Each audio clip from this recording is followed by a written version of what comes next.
Hello बच्चों, आज हम लोग सीखेंगे क्लास 10th का चैप्टर नंबर 12 का फॉर्मूला सबको समझेंगे। इंट्रोडक्शन, ठीक है। चलिए, पहला क्या है? पहला वृत्त का केंद्र। वृत्त का केंद्र कहाँ होता है? यहाँ।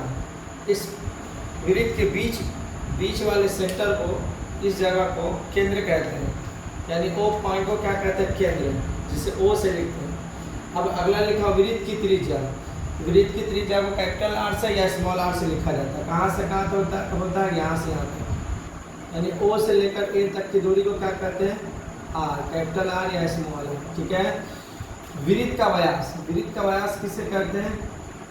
ओ से गुजरने वाली रेखा को, ओ से गुजरने वाली रेखा को क्या कहते हैं? वृत्त का व्यास कहते हैं। अगर ओ से नहीं गुजरे, ये ओ से नहीं ना गुजर रहा है, इसको व्यास नहीं कहते, इसे कहते हैं जीवा।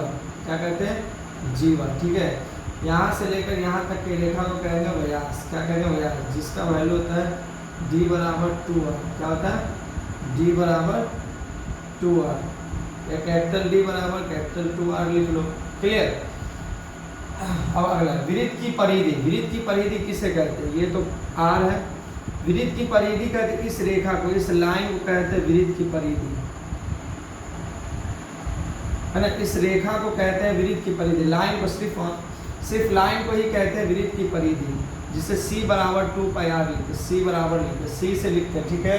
c बराबर हो जाएगा 2πr। वृत्त की का क्षेत्रफल। वृत्त का क्षेत्रफल, वृत्त के क्षेत्रफल को a से लिखा जाता है, ये होता है पाया। इसको पूरा को, यानी जो डनीर जो लिखा हुआ है, डनीर जो है, डनीर के अंदर पूरे वाइट जो है, पूरे वाइट कलर है, इस सब को कहेंगे वृत्त का क्षेत्रफल। पूरे भाग को कहेंगे वृत्त का क्षेत्रफल, यानी पाया स्क्वायर, ठीक है।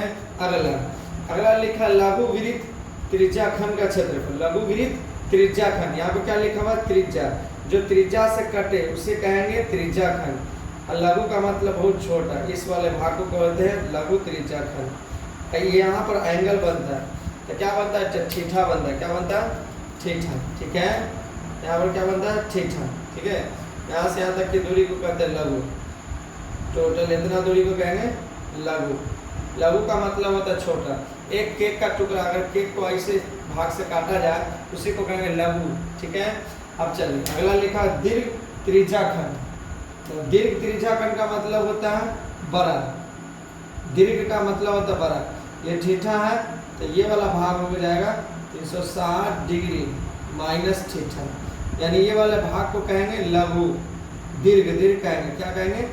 दीर्घ। इस वाले भाग को जो कलर कर दिए डैश, इस वाले भाग को कहेंगे दीर्घ त्रिज्याखंड का क्षेत्रफल, यानी 360 डिग्री माइनस थीटा बटे 360 डिग्री इंटू पायर स्क्वायर। ये फॉर्मूला हो जाएगा आपका दीर्घ त्रिज्याखंड का क्षेत्रफल। अब अगला लिखा हुआ चाप की लंबाई। अब चाप की लंबाई किसे कहते हैं? मान लो लघु त्रिज्या से कोई वृत्त को काटा गया, है ना, इतना से लेकर यहाँ तक की लंबाई को, इस लंबाई को कहते हैं चाप की लंबाई। इस लंबाई को, इसका फॉर्मूला होता है थीटा बटे 360 डिग्री 2πr। 2πr का मतलब होता है इस रेखा को कहते हैं परिधि, ठीक है, इसलिए इसकी जगह 2πr। अब छोटा सा है तो थीटा बटे 360 डिग्री। अगर जब भी बोलेगा चाप की लंबाई ज्ञात करने के लिए थीटा बटे 360 डिग्री 2πr। अब लिखा हुआ लघु वृत्त खंड का क्षेत्रफल। जो वृत्त को काटा जाए किससे? तो जीवा केंद्र से। इसी को कहते हैं, इस लाइन को कहते हैं जीवा। क्या कहते हैं? जीवा, ठीक है।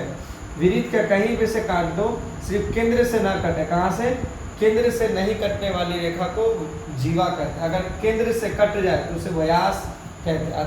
केंद्र से लेकर वृत्त तक टच करने वाली रेखा को त्रिज्या कहते हैं। अगर इस तरह से कट गया तो इसको कहेंगे त्रिज्या। इस तरह से टच कटा तो त्रिज्या, इस तरह से कटा तो त्रिज्या, ठीक है। अगर इस तरह से कट रहा है तो ये हो जाएगा आपका जीवा। इस तरह से कट गया तो ये हो गया आपका जीवा, ठीक है। तो इस रेखा को जीवा केंद्र से अगर छोटा वाला जो भाग को काटा जाता है उसी को कहते हैं लघु वृत्त खंड। इस वाले भाग को क्या कहते हैं? लघु वृत्त। जब भी क्वेश्चन में बोला जाए लघु वृत्त खंड का क्षेत्रफल ज्ञात करने के समय यही भाग पहला निकाल लेंगे, ठीक है। अगला दीर्घ वृत्त खंड का क्षेत्रफल। दीर्घ का मतलब होता है बड़ा भाग।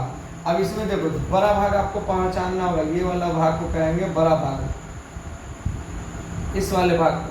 इसका फॉर्म देखो, लघु वृत्तखंड का क्षेत्रफल का फॉर्मूला होता है थीटा बटे 360 डिग्री पाई आर स्क्वायर, यहाँ पे माइनस है, क्या है minus 1/2 R square sine theta, और 1/2 आर स्क्वायर त्रिभुज का क्षेत्रफल है, क्या त्रिभुज का क्षेत्रफल।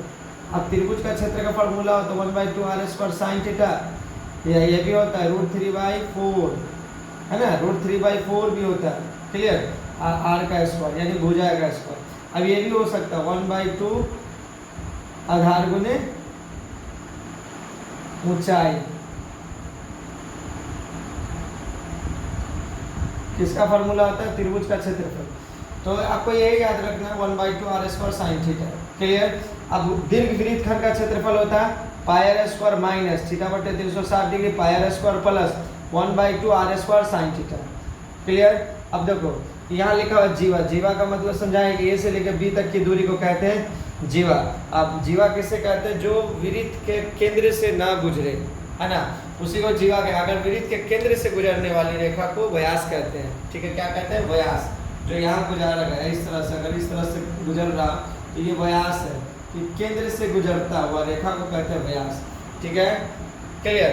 अब एक त्रिभुज, त्रिभुज का हम लोग फॉर्मूला को दर्शा देते हैं। अब देखो त्रिभुज, अगर ये वृत्त के अंदर त्रिभुज बनता है, कैसा बनता है देख लो, ये वाले भाग को कहते हैं त्रिभुज, ठीक है। अब इसी का फॉर्मूला होता है त्रिभुज का क्षेत्रफल 1/2 आर स्क्वायर साइन थीटा, या 1/2 आधार गुने ऊंचाई यानी बी गुने एच, या √3/4 भुजा का स्क्वायर या त्रिज्या का स्क्वायर, भुजा का स्क्वायर या त्रिज्या। भुजा यहाँ पर क्या है तो त्रिज्या ही को भुजा कहेंगे, ठीक है, क्लियर। ये इतना ही फार्मूला का आपका ये 12.2, 12.3, 12.4 जितना एक्सरसाइज वृत्त के संबंधित क्षेत्रफल में जितना भी क्वेश्चन बनेगा इसी फार्मूला पे बनेगा, और कोई फार्मूला आपको नहीं लगेगा, ठीक है। चलिए अगला एक टॉपिक है, क्वेश्चन है, पॉइंट है कि आपसे ये पूछेगा कि मिनट और सेकेंड, इसके बारे में देखिए। अब याद रखिएगा एक सेकेंड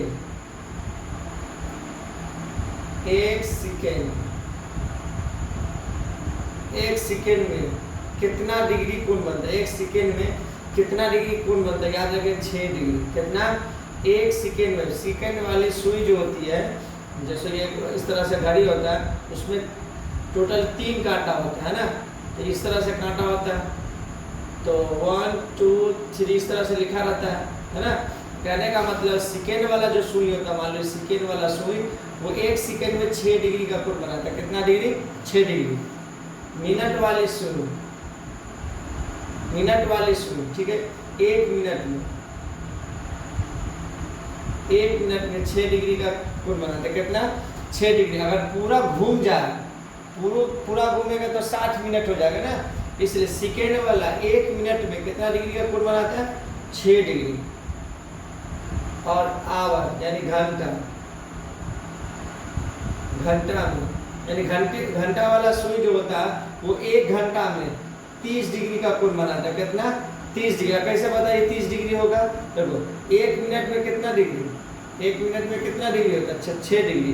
अब देखो यहाँ से लेके यहाँ तक कितना मिनट होता था, 5 मिनट। 1 से लेकर 2 तक जाने में 5 मिनट होता है, तो 5। अब यहाँ से लेकर यहाँ तक जाने में 1 घंटा होता है, तो 5 मिनट है, और ये 5 मिनट के बाद कितना दूरी है, तो 1 मिनट में 6 डिग्री, तो यहाँ से लेकर यहाँ तक 5 मिनट है, 5 गुने 6 कर देते, 5 6 30। यानी घंटा वाला जो सुई होता है वो 30 डिग्री का कोण बनाता है। कितना डिग्री, 30 डिग्री 1 घंटा में, ठीक है। 1 घंटा में 30 डिग्री। अगर 2 घंटा का बोला जाए तो 7 डिग्री। इस तरह से आप निकाल सकते हैं। 3 घंटा का बोला, टोटल पूरा घड़ी जो नाचता है तो टोटल होता है 360 डिग्री, ठीक है। 1 मिनट, 1 सेकेंड में 6 डिग्री।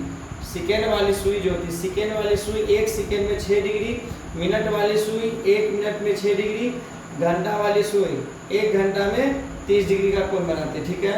इसी पर आधारित क्वेश्चन सब रहेगा। हम लोग क्वेश्चन नेक्स्ट वीडियो में करेंगे। चलिए देखते हैं।